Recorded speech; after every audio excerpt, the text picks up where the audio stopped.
भारत और चीन के बीच एलएसी विवाद पर आज मोल्डो में 10वें दौर की बैठक होगी। एलएसी के पास विवाद वाली जगह से चीन की सेना के पीछे हटने के बाद दोनों देशों के कमांडरों के बीच ये पहली बैठक होगी। न्यूज़ 18 के संदीप बोल की खबर है कि इस बैठक में गोगरा, हॉट स्प्रिंग और गलवान में सेना की तैनाती हटाने को लेकर चर्चा होनी है। पैंगोंग झील के उत्तरी और दक्षिणी किनारे से चीन की सेना के पूरी तरह से हटने के बाद ये बैठक हो रही है। हालांकि इस बैठक से पहले चीन ने गलवान में हुई झड़प पर प्रोपेगेंडा वीडियो जारी कर दबाव बनाने की कोशिश की है। समझौते के तहत चीन की सेना एलएसी पर काफी पीछे हट चुकी है और दोनों देशों के बीच 10वें दौर की कोर कमांडर स्तर की बातचीत भी होने वाली है। लेकिन इस बातचीत से पहले चीन ने नया प्रोपेगेंडा शुरू कर दिया। चीन ने अपने सोशल मीडिया पर कुछ वीडियो को शेयर किया है जो पिछले साल जून में गलवान घाटी की बताई जा रही हैं। इनमें एक वीडियो में भारतीय फौज चीन की सेना के सामने डटी नजर आई। हालांकि चीन ने इन वीडियो के जरिए भारतीय सेना को आक्रामक दिखाने की कोशिश की है, लेकिन 10वें दौर की बैठक से पहले इसे चीन की दबाव बनाने की रणनीति माना जा रहा है। लद्दाख में पैंगोंग झील के पास के इलाके से चीनी सेना पीछे हट चुकी है, जबकि 10वें दौर की बैठक में गोगरा, हॉट स्प्रिंग और गलवान में सैनिकों को हटाने पर चर्चा होगी। श्रीनगर में आतंकियों ने पुलिस वालों पर कायराना हमला किया, जिसमें 2 पुलिसकर्मी शहीद हो गए। थाने के पास निहत्थे खड़े पुलिस वालों को आतंकियों ने धोखे से पीठ पर गोली मारी, जिसका सीसीटीवी वीडियो भी सामने आया। वीडियो में एक आतंकी कपड़ों में राइफल छुपाकर लाता हुआ दिखा और पुलिस वालों के पास पहुंचते ही उन पर अंधाधुंध गोलियां बरसाने लगा। जब तक कोई कुछ समझ पाता 2 पुलिस वाले जख्मी हो चुके थे। बुजदिल आतंकी फायरिंग करने के बाद उल्टे पांव भाग गया। जब वो फायरिंग करता है, ये वो दुकान है शिव शक्ति स्वीट, यहाँ पे ये दुकान खुली थी। यहाँ पे कुछ लोग उसमें भी दिख रहे हैं, जो बाद में बाकी लोग यहाँ की तरफ भाग रहे हैं और लगता है कि वो वहाँ पे, ये आप देख सकते हैं, यहाँ पे ही वो गिर गए हैं पुलिस के लोग। जिस जगह पर यह हमला हुआ वो पुलिस स्टेशन के बेहद करीब है, इसलिए पुलिस वाले अक्सर यहाँ चाय पीने आया करते हैं। घटना के वक्त भी पुलिस वाले बिल्कुल निहत्थे चाय पीने के लिए ही आए थे, लेकिन बुजदिल आतंकी उन्हें पीठ पर गोली मारकर भाग निकला। फौरन जख्मी हुए पुलिस वालों को इलाज के लिए अस्पताल ले जाया गया। दूसरी तरफ इलाके की पूरी तरह नाकेबंदी कर आतंकी की तलाश शुरू हो गई, लेकिन आतंकी का कोई सुराग हाथ नहीं लगा। हालांकि सुरक्षा एजेंसियों ने गोली चलाने वाले आतंकी की पहचान जरूर कर ली, जिसका नाम साकिब मंजूर बताया गया। सीसीटीवी फुटेज में साकिब का चेहरा साफ दिखाई दिया। उसकी कुछ और तस्वीरें एजेंसियों के पास पहले से मौजूद थीं, जिनसे उसका चेहरा मिलाकर देखा गया। साकिब मंजूर का ताल्लुक टीआरएफ नाम के आतंकी संगठन से बताया गया। वहीं गोली लगने के बाद जख्मी हुए दोनों पुलिस वालों की जान बचाई नहीं जा सकी, जिसके बाद उनके घरों में मातम शुरू हो गया। जम्मू कश्मीर पुलिस के बड़े अधिकारियों ने पूरे सैन्य सम्मान के साथ शहीद पुलिस कर्मियों को अंतिम विदाई दी। उसी वक्त घर की महिलाओं के रोने की आवाजें गूंजने लगी। आसपास के लोग भी घर वालों को ढांढस बंधाने के लिए बड़ी संख्या में पहुंच गए। हमले के थोड़ी देर बाद टीआरएफ नाम के आतंकी संगठन ने हमले की जिम्मेदारी ले ली। सूत्रों के मुताबिक टीआरएफ एक ऐसा संगठन है जिसके लश्कर तैयबा ही चलाता है। इस संगठन का पिछले कुछ दिनों में कई मामलों में नाम आया। सोमवार को एक ढाबे पर हुए हमले की जिम्मेदारी भी टीआरएफ ने ही ले ली थी। जिस ढाबे पर हमला हुआ था वो उस जगह से बेहद करीब था जहां जम्मू कश्मीर के दौरे पर आए विदेशी राजनयिक ठहरे हुए थे। अक्टूबर 2020 में जम्मू कश्मीर के कुलगाम में 3 बीजेपी नेताओं की हत्या हुई थी और उस हमले की जिम्मेदारी भी टीआरएफ ने ही ली थी। सूत्रों के मुताबिक लश्कर ने ही पिछले साल 2 नए संगठन बनाए थे, जिनमें एक टीआरएफ और दूसरा टीएमआई है। एफएटीएफ की लश्कर पर सख्त निगरानी होने की वजह से ये नए संगठन बनाए गए जो कश्मीर में आतंकी फसल बोने में लगे। लेकिन सुरक्षा बल की तरफ से आतंकी फसल को बर्बाद करने का अभियान भी जारी है। जम्मू कश्मीर के शोपियां और बडगाम में हुई अलग अलग मुठभेड़ों में सुरक्षा बल के जवानों ने 3 आतंकियों को ढेर कर दिया। आतंकियों को ठिकाने लगाने का अभियान एक दिन पहले शुरू किया गया और शोपियां के जिस इलाके में तीनों आतंकी छिपे थे वहां जवानों ने सुरक्षा घेरा मजबूत कर दिया। बख्तरबंद गाड़ियों के साथ सेना के कई जवान उस इलाके में तैनात हो गए जहां तीनों आतंकी छिपे थे। बताया गया कि आतंकियों ने एक घर में कुछ लोगों को बंधक बनाकर बचने की कोशिश भी की, लेकिन उनकी ये चाल भी नाकाम रही। 3 टेररिस्ट मारे गए जो अलबदर से ताल्लुक रखते हैं। तीनों लोकल मिलिटेंट हैं। शोपियां की तरह बडगाम में भी एक आतंकी सुरक्षा बल की गोलियों से घायल हो गया। हालांकि वो मुठभेड़ वाली जगह से भागने में कामयाब रहा। बडगाम में हुई मुठभेड़ में जम्मू कश्मीर पुलिस का एक जवान भी शहीद हो गया। शहीद जवान को पूरे सम्मान के साथ अंतिम विदाई दी गई।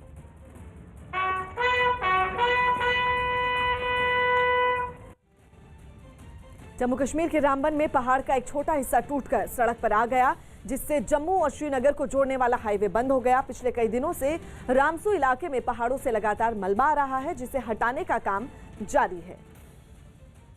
लेकिन रास्ता साफ होने से पहले ही एक बार फिर पहाड़ का एक हिस्सा खिसक कर जम्मू श्रीनगर हाईवे पर आ गिरा। इसके बाद वहां धूल का गुबार छा गया। इस दौरान वहां कई लोग मौजूद रहे, जिन्होंने इस घटना को अपने मोबाइल फोन में रिकॉर्ड कर लिया। फटिया बहुत खतरा बन चुका है स्लाइड आते हुए। और ये आई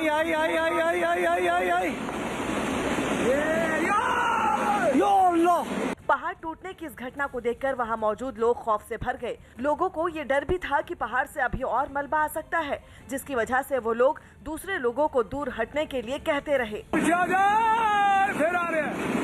दूर हो जाओ, दूर। इस घटना के बाद प्रशासन के लोगों की परेशानियां बढ़ गईं, क्योंकि हाईवे पर मलबे का ढेर जमा हो गया, जिसे हटाना अब उनके लिए एक चुनौती है। उत्तर प्रदेश के हाथरस से रोंगटे खड़े कर देने वाला एक वीडियो सामने आया, जिसमें एक लड़की से हुई छेड़खानी के आरोप पर दो गुट आपस में भिड़ गए। ये पूरा विवाद तब शुरू हुआ जब एक गुट के लोगों ने दूसरे पक्ष के एक लड़के पर उनकी लड़की से छेड़छाड़ का आरोप लगाया। मारपीट की इस पूरी घटना का एक वीडियो भी सामने आया, जिनमें एक तस्वीर में दोनों पक्षों के लोग एक दूसरे से गुत्थम गुत्था होते नजर आए। थोड़ी देर बाद दोनों तरफ से ताबड़तोड़ डंडे चलने लगे। लात और घूंसों की आजमाइश भी इस लड़ाई में खूब हुई। घर की महिलाएं भी अपना हाथ आजमाने में पीछे नहीं रहीं। उन्होंने भी जमकर डंडे बरसाए। हालात इतने बिगड़ गए कि वहां चीख पुकार मच गई।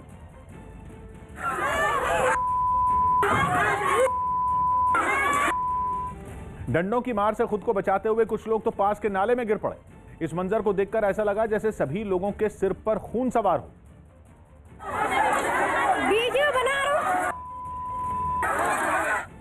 थोड़ी देर बाद मारपीट तो रुक गई, लेकिन दोनों ओर के लोगों में तीखी बहस का सिलसिला जारी रहा। बताया गया कि मारपीट की इस घटना में 6 लोग घायल हो गए, जबकि 7 लोगों को पुलिस ने हिरासत में ले लिया। कंगना रनौत ने जगन्नाथ मंदिर में पूजा की।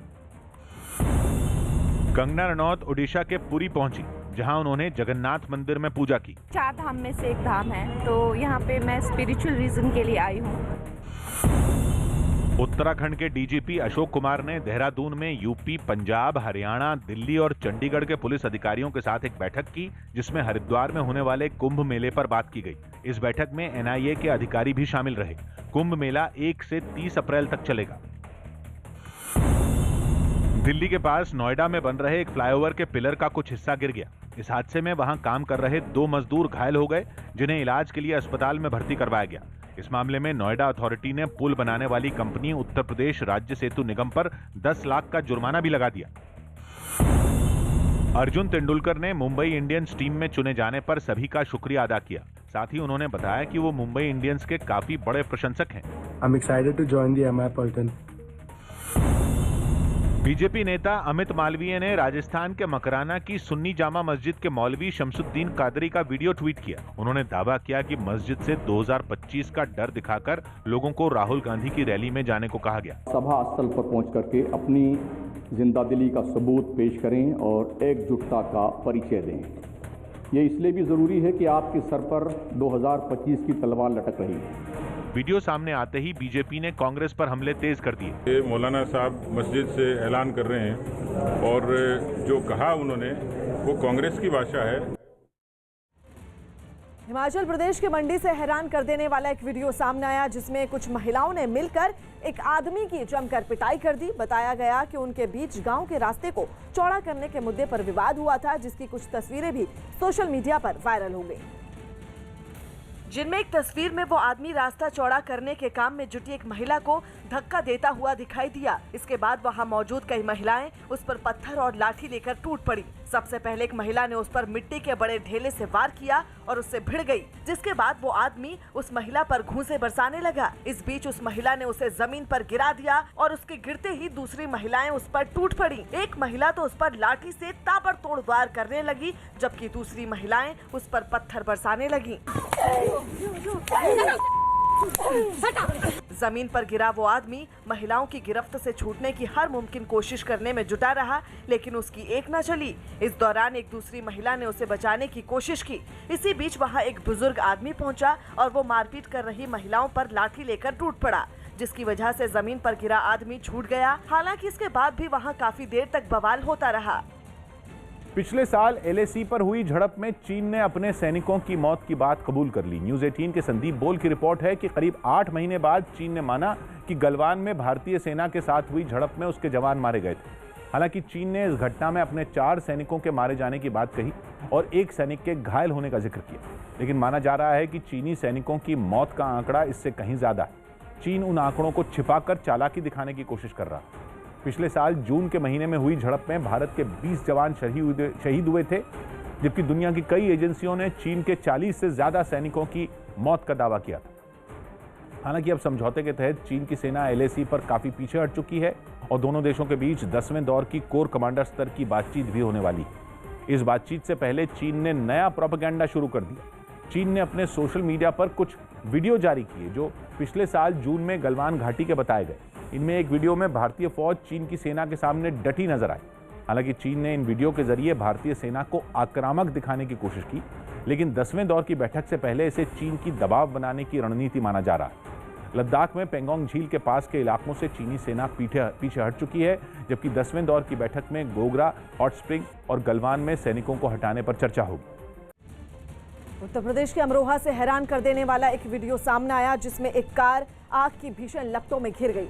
ये घटना तब हुई जब कार के इंजन में कुछ काम किया जा रहा था, तभी शॉर्ट सर्किट की वजह से उसमें आग लग गई, जिसने थोड़ी ही देर में पूरी कार को अपनी चपेट में ले लिया। घटना की जो तस्वीरें सामने आई, उनमें एक तस्वीर में कार से आग की भीषण लपटें आसमान में उठती दिखाई दी, जबकि उससे निकलने वाला काला धुआं आसपास के इलाके में फैलता नजर आया।